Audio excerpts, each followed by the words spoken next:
Well, good morning, shipmates. How are you today? Have we relaxed enough yet?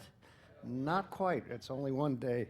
And I'm going to talk about our ongoing ports of call, Dominica and Barbados. But just coming to the Caribbean, which I'm sure many of you have done so many times, we have to sort of go into a lower gear and take our time and enjoy the natural wonder. But above all, what you need to do is sort of become, let's say, appreciative of the lifestyle.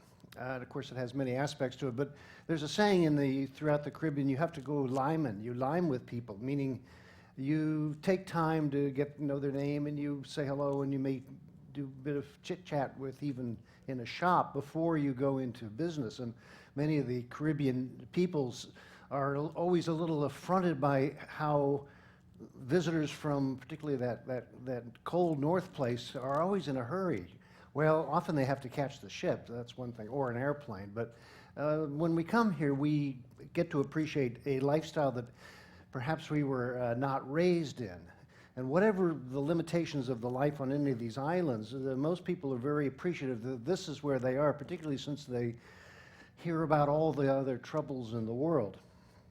But anyway, just today, I'm going to skip on. We have yet to get to Puerto Rico and to the other islands, but I'm going to talk to you about our ongoing destinations as we are a little ahead of time. And I should note that Anita of the concierge desk is going to be talking about Dominica this afternoon, and they've added a number of other adventure trips on it. Bet you can't do them all in one day. But you'll be on at 3 o'clock here in the same show lounge. Well, here we are again in this great string of islands. We will come, of course, via Puerto Rico down to the south and to the Windward Islands, of which Dominica and Martinique, St. Lucia, St. Vincent, Grenada are our ongoing destinations. But Barbados is particularly out further, over 100 sea miles to the east in the Atlantic. And so it always put it a bit apart from the other islands, particularly because in the days of sail, you would have to go upwind to get there. And it was often the first landing for ships coming from Europe, let's say, and then going downwind to all the other islands. So Barbados has a different bit of a history just because of the geological fact of it all. And you can see in this sat view, the trade winds are blowing the clouds as sort of like, you can see that it's rough on the Atlantic side and then very tranquil, and the better harbors are always on the eastern or leeward side of these islands. And you can see one from the other as you go up the chain of islands. Most of them were created by volcanic eruptions. Some of them still have eruptions going on. We're first going to Dominica, which is formerly a British colony. Now it had been also French, as in some of the names, but it's one of the smallest and least developed of all the Caribbean islands. We'll be going into Rousseau and then go around to the different ports of it. But the island itself is very mountainous. It has almost no flat valleys, so that's why it never took to the sugar cane plantations, and it never had much industry at all. And so it's been, in recent time, billed as the most natural of the Caribbean islands, with very few large resorts, not that many tourists, about 50,000 inhabitants, but above all, rough mountains everywhere, so that you can go along the coast road, but many of the places are actually quite isolated on this small island. And in particular, you see up on the east coast there, the Caribe territory. This is the last remaining native indigenous reserve in all of the Caribbean.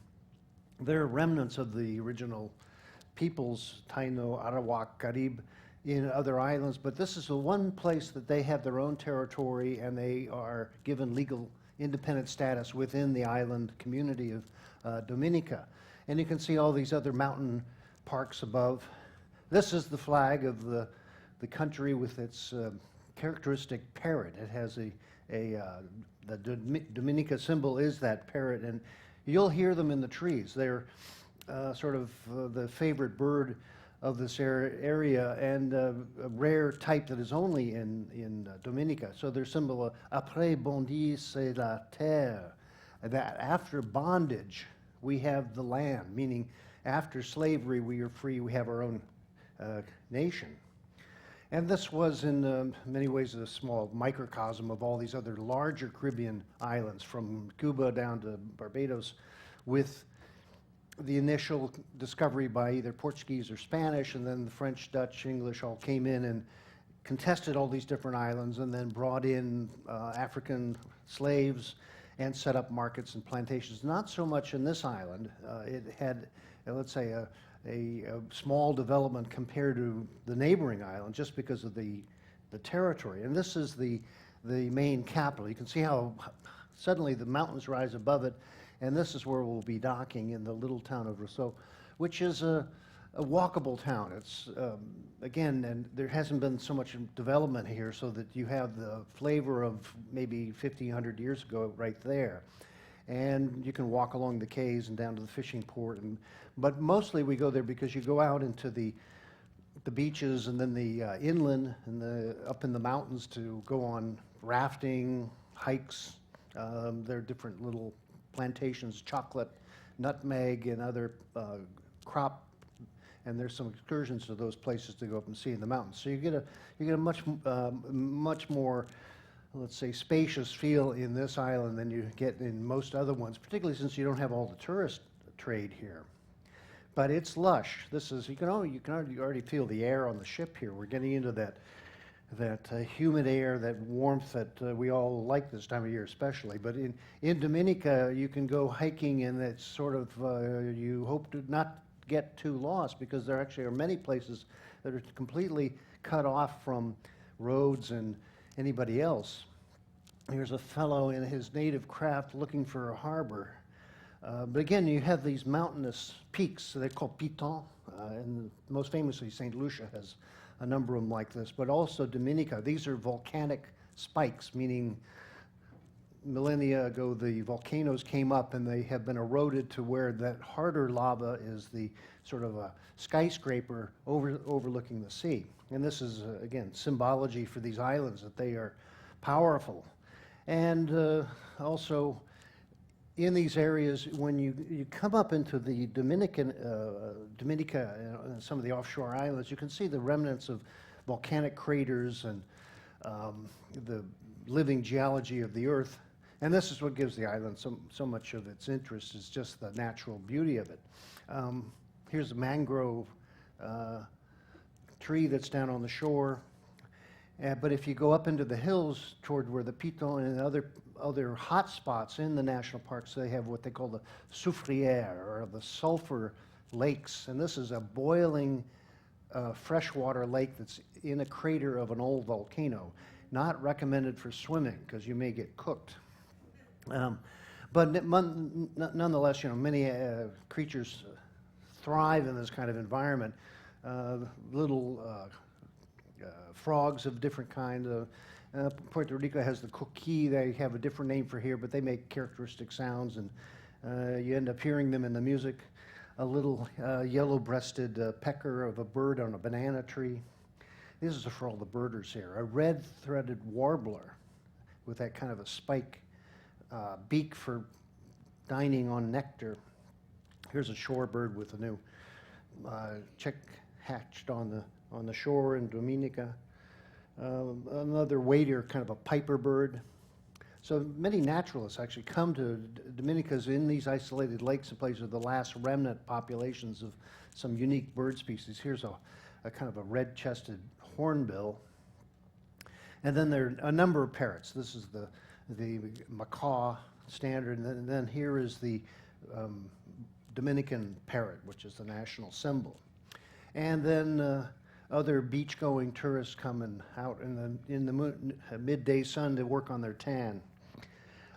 So when you go on an excursion, you'll see some of this, but mainly it is about the wildlife, and then there is the human context of this is the Caribe territory, which I have read has been closed off completely because of COVID, because like many other indigenous people, they're more less immune to some of these poxes that come around, and they've been suffered centuries from them.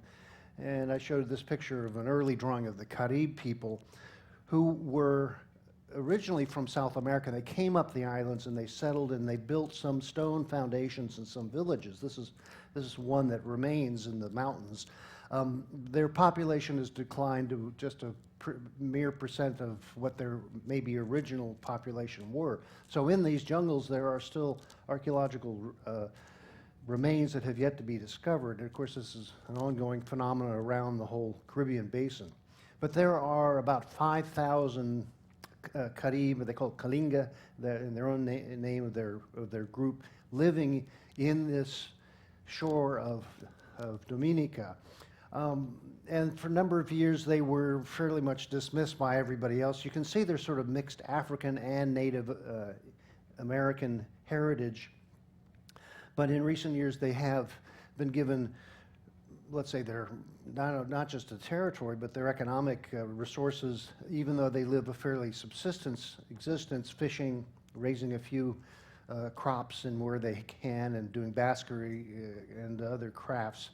And so this is let's say, a sign of living culture from a very far history for these islands. And you don't really see this on any other islands. And unfortunately, I don't think we can see this on our brief visit here just because of the health restrictions these days. But even if you go to the Barbados and other islands, you can see that there's a mixed DNA ethnic quality to many Caribbean people. And so this is where, if you ever read the anthropologist Agassiz, he many now in the 1800s said that the blending of the peoples of the Americas, being the Native Americans with the African blood, and then the Europeans, and then other Asians coming to countries like in the Caribbean, or he was talking especially about Brazil, that will create a new breed of hybridized humanity, which will be stronger and healthier and more industrious than any of the mingled nations that came together to meet here. So even in Barbados, I'll go on, you have this quality of, let's say, cultural conflict and then settlement and then mixing, making a new kind of people with their traditions. But in Barbados, they're called the Bajans, and they're very proud people, particularly because they were one of the first settled islands, and then they're always a little apart from all the other islands. And it was first settled in 1624, is the first British settlement there. It had been seen and visited by Spanish, but never settled. And then there were some battles between the Dutch and the French, and but Barbados became the British stronghold off of where other expeditions would go, for instance, to take Jamaica and to take other islands in the conflicts in the earlier centuries. But this is an island that's fairly flat, so it does not have any volcanoes or any deep forests or anything, and it was the ideal plantation land that was then developed. Now has about 300,000 people. It's not that large a population, but they are particularly proud of their trident symbol flag and their motto of pride and industry. And so, again, a little bit of a medieval touch to it, but you can see the sugar cane that is on top of it all, and the pelican and the other curious fish. And the Bajans are considered the most prosperous and the most industrious, and maybe have a bit of a chip on their shoulder compared to the other islanders around here. So we'll be landing in Bridgetown at this very large industrial port facility. They're now trying to build a better, more, let's say, convenient cruise terminal also. But this is their motto, the birthplace of rum. Well, I think rum maybe caused more births than its place. And but that's the last product of all the sugar cane, because there was this tremendous boom of the white gold, they called it, which originally sugar cane is a crop that was grown in India and was brought to the Canary Islands, and then Columbus and the other Spanish visitors came and started planting it over here because the soil, the volcanic soil in particular, was very good for it. And then there was this tremendous boom of sugar trade.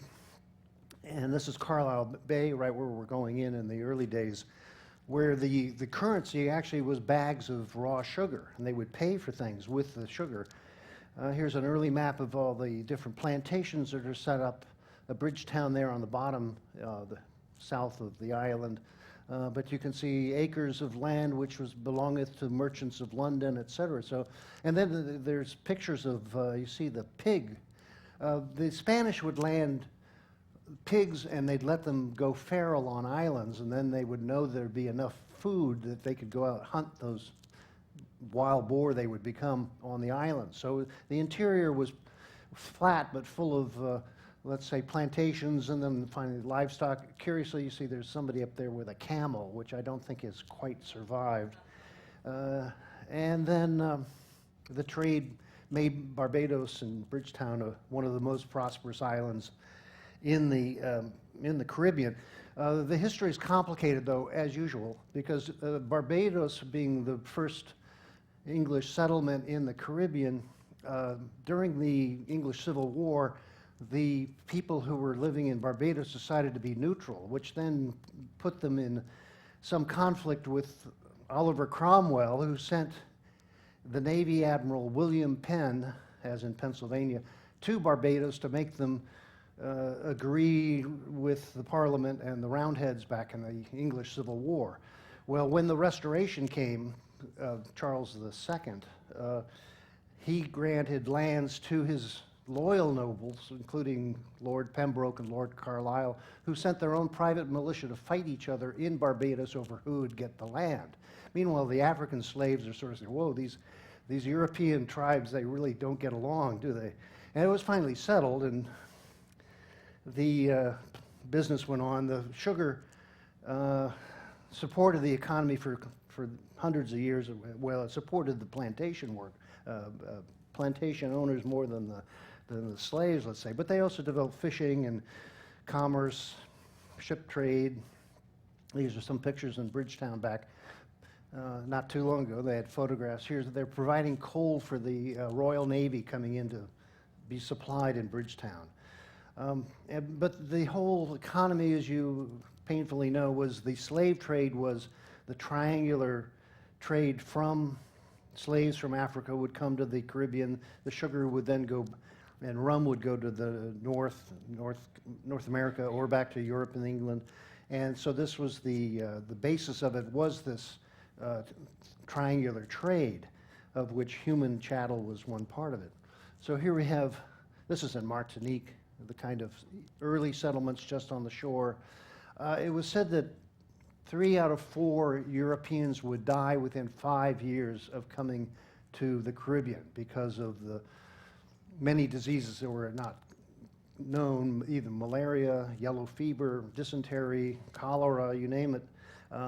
And so to go to Barbados, you would say you were barbadoed, which means you were either a criminal caught and sent to work there, or you were a slave and sent there, or the planting, let's say the owning elite and the military officers would come there. They would dread it because it was often a one-way trip. And particularly Barbados became a penal colony, so there were many Scots and Irish who were sent down to work on the plantations as either indentured servants or as a criminal punishment. And so this was the terror of the place. Now, anybody from back then asking, are you going on a holiday to the Caribbean? They say, oh, no way.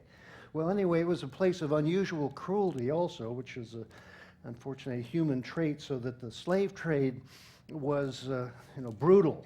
And it made, beasts of burden out of humans. But it was all for the sugar and the rum eventually. And so these are just old pictures of the plantations as they were, with mechanical labor run by humans to crush the sugar cane and then to distill the molasses and finally make the rum. And now this has mostly gone to open field. Now the sugar cane just grows wild. It is just a big kind of a grass. And there is production up in the north side of Barbados for the Mount Gay distillery, so they still have their crops that are devoted to that spiritual purpose of rum. But you can see the remnants of the plantations everywhere now. There's a lot of cattle and other crops that are grown just for food. It used to be that Barbados would import its food and sell its sugar because the sugar was so valuable. They didn't bother growing wheat or have cattle or anything. There are still some operating windmills and mostly just remnants around. If you go outside of Bridgetown, you'll see these sort of towers that were once the grist mill for the plantations.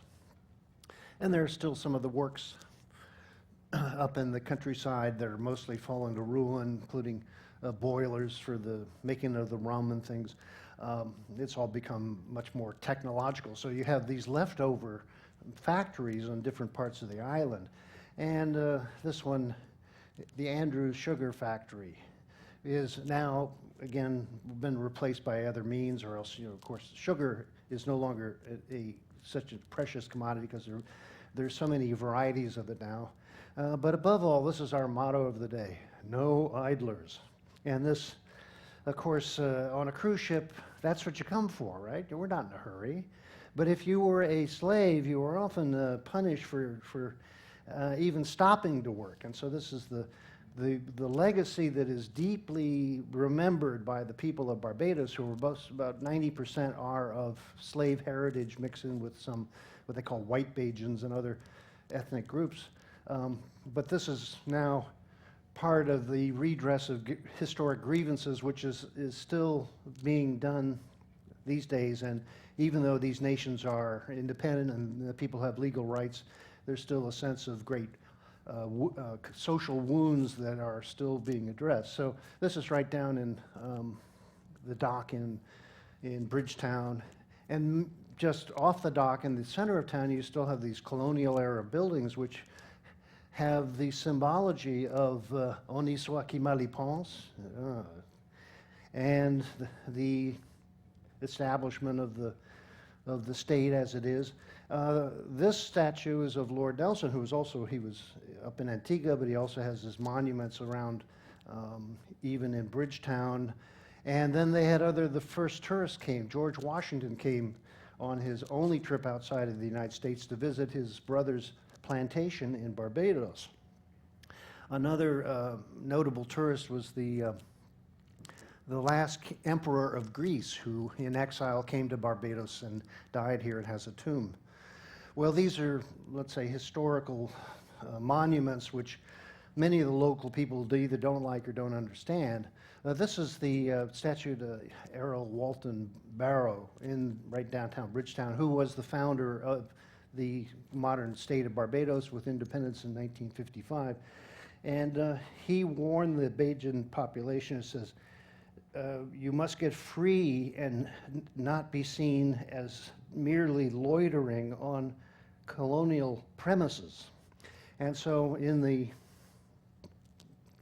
time, these sort of great English architecture and the English heritage has been both appreciated but also criticized and sort of decolonialized in different ways. But just now, today, Barbados is a pretty proud and prosperous country, even with its economy depending a lot on tourism. And I had a friend who is a computer programmer for the financial industry, and he took what was the Bajan deal, they called it, which was if you come down to Barbados for 6 months, you'll get a luxury resort at a deep discount plus free Wi-Fi and other courtesies of the island, because they had all these hotels that were empty. So he came down here because at the time, about a year ago, there was no COVID in Barbados. And so he put himself up in some beachfront resort north of Bridgetown. And then the island started getting the cases. They started blaming the foreigners for bringing it in, and then they closed down the island. So then he said, I don't want to be a prisoner, even if it's a nice beach, and he went back to his office now. Oh, well. Well, anyway, this is right in the center of town, with the carénage, it's called, where they used to careen larger ships. So now it's sort of a fishing port with a lot of the little houses that are restaurants and bars, and I'm sure it's all open again. This is the bridge of Bridgetown, which was over the little creek over into the old town, and this is walking distance. I presume the ship will have a shuttle from the cruise port down to the downtown area, which is sort of a busy little downtown, but very walkable, and particularly recently they built these almost Roman bath, park for the people right there. So it's, you know, a very lovely little town there. And most famous, they have these great, they call silver palms, which are the plant that is a symbol of Barbados. Then if you go up country, you come up some hills, only maybe 600-800 feet high, and a little bit of woods, but this is called Gun Hill, where they used to have cannons, but particularly they had watches to watch for ships coming in and out of the waters of Barbados. And this was, again, the major installation for the British Army and Royal Navy. There's the lion guarding the island to this day.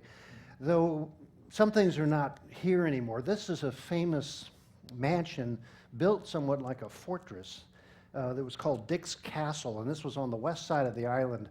And it was built by a wealthy plantation-owning family, but they built it on a spot where there was a overlook of the sea, where they would then, in the olden days, put up lights and then lure ships in coming from Europe to crash on that side of Barbados and then be looted by the salvagers. So a good Cornish tradition, right? Anyway, that castle was occasionally a hotel and a social meeting place for the people on that side of the island, and my friend and I went in there, hiked, and the ceiling had collapsed, the beautiful staircase was dangerous to go up, and finally the whole thing got torn down and bought out by another resort which was never built. So here's one little case where the island is returning to its natural, let's say, vegetation instead. And also looking on the west side of the island, Barbados here, you come down, there's these sort of Anglican churches and different little villages, and so there's not a great interior wilderness, but there's always another little town and again beaches. The Atlantic side has quite a bit of surf, and many people go there just to go surfing. The east side of the island has the better beaches for just lying around and saying. But this is a famous bunch of rocks that are actually volcanic remains of the formation of the island. With a lot of little places you can go down and find your own little private beach if you like. So this is the wilder side of the island of Barbados, and that's sort of the rock of Gibraltar for the Caribbean here. And there are some other places where they have blowholes and cliffs overlooking the ocean. You just have to watch your step there. Here's one of the blowholes. And so there are places to go to for a little seclusion, just so you find your way out of your personal cave. Then back up on the land, you'll see all through the island, if you go on a tour or drive around, all these what they call chattel houses, which are the version in the plantation era of the mobile home, meaning that the workers on the plantation could build their house, but if they were told to leave, they had to go, and then they could take their house with them. These were meant to be lifted up on rollers and taken down to the next place. And so this became a tradition in many of the islands that the people would build their own house. That would be their little castle, but they could also pick it up and take it elsewhere if you want. Of course, many of them just sat where they are, and they're sort of, let's say, minimal housing, but there's one after the other that's painted or made into a little bar. And so the life of the people are often in these little tiny houses that are, now you can get ones that are a little fancier that have air conditioning. And you could take one home, put it in your backyard if you like. Well, anyway, this British heritage of Barbados is one of its charms and one of its, let's say, ongoing development of what to do. And so just recently, of course, you may have seen in the news that the Queen is no longer the titular head of state of Barbados. Here she is meeting Walcott in 1975 after the independence, but just this November 30th at midnight, the transition was finally made where Barbados is now a republic with an elected president from their parliament who is the head of state. Previously, any ambassador from Barbados to any other country had to go through Whitehall and have the Queen's approval in London. And so this is let's say, the historical development of Barbados. And this is Sharon Mason, who was a lawyer and a judge on the Supreme Court of Barbados and was elected president recently. And she said that we Barbadians must be conscious that we are going not without concern on the part of some, but with absolute determination that a nation at 55 years, we must know who we are, we must live where we are and who we are, and we must be who we are. And Prince Charles in the ceremonies himself said he delivered the message from Queen Elizabeth conveying the warmest good wishes and congratulated Barbadians from the darkest days of our past and the appalling atrocity of slavery which forever stains our history. The people of this island forged their path with extraordinary fortitude. And tonight, you write the next chapter of your nation's story. You are the guardians of your heritage. Well, this is a proud moment for Barbados, but it's also, watched around the world, and especially in the Caribbean, where one island after the other has been decolonialized and taken responsibility for its own people and its own future. And this is the named Rihanna, the blues and singer who is native of Barbados, and she was named the first national hero. Well, that's the power of music. The other side of this whole story, though, is they've started to take down statues, which seems to be a rash around the world. So Lord Nelson got taken to I think a beach resort where he can finally lie down on a chaise instead of having to stand up and being a traffic center. So I'm going to end here with just a little bit more of Barbados sayings, and this is a picture I took the other year. Is rumors are carried by haters, spread by fools, accepted by idiots. Those who talk about your weakness is afraid of your strength. So be strong in the Lord. And so the spirit of the people is expressed in many ways in those sort of sayings. And this guy selling little paintings on the park near the cruise terminal, and you have tin pan, steel pan drummers, and the people, the Bajans, are very friendly and outgoing and very confident of themselves. And so it's something to get to know some of them. This guy has his Rasta hat on. He was actually running a fishing boat out of the harbor there. And if you go into the back alleyways, you'll sort of get a flavor of the local life. But watch out for this one. This is where the pirates hide. And you can get Barbadoed onto a ship, and then they'll make you go out and have a good time on one of them, one or the other. But anyway, this is the local pirate ship, which you can pay to get on, and then you got to pay extra to get off. That's all. And one of the local boat captains. So this is it's a happy island if you are naturally disposed that way. But here's the fisherman's motto. It's not how deep you fish, it's how you wiggle your worm. What is he talking about? I don't know. Yeah, I think it's English, but I think it's Barbadian. Anyway, this is a beautiful island and some interesting places, and we're lucky to be here. And so I'm going to leave you with one more story of some Caribbean guys are at a little pub bar on the beach there, and it's a Jamaican, a Trinidadian, and a Barbadian, a Bajan.